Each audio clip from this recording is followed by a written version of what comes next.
Nagulat nga ako guys nang biglang may dumating dito sa aming bahay.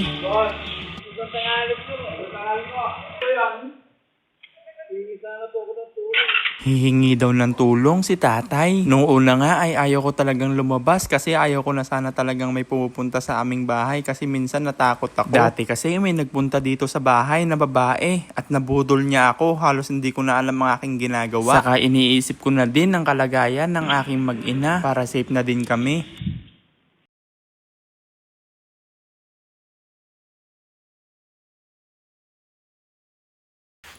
Ay guys, meron po tayong bisita dito.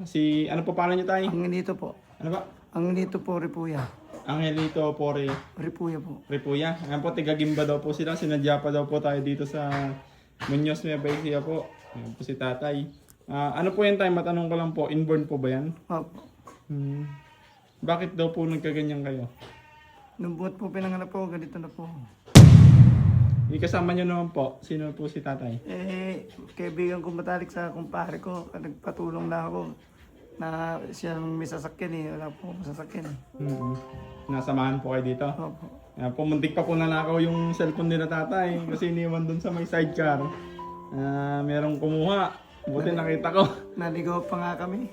Naligaw kayo tapos wala pa sana kayong cellphone na uwi. Sana makakain ako eh. Muntik na, ano kaya?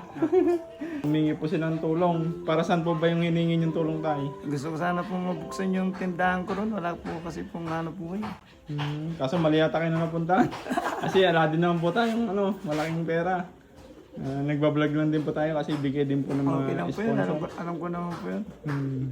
Ito tayo, meron po akong bibigay sa inyo. Kahit pa paano po sana makatulong po. Thank Tapos, you po. bigyan po ko kayo ng bigas tayo. Sige po. Ito po. Meron po akong dalawang bigas dito. Ganun po. Tag-isa na lang po kayo. Ayan po. Dati po, nagtitinda po ako ng buwan. Ng balot. Opo. Mayroon po akong electric wheelchair. Electric wheelchair Wheelchair po. Bigay po ng iglesia. Nasira naman po. Ngayon, wala na po magamit ng panghanap buhay. Opo. Buti nalaman niyo po itong bahay namin. Sabi sa akin ng kapitbahay ko ron, punta mo na kuya, baka sakaling i-vlog ka, may makatulong sa'yo.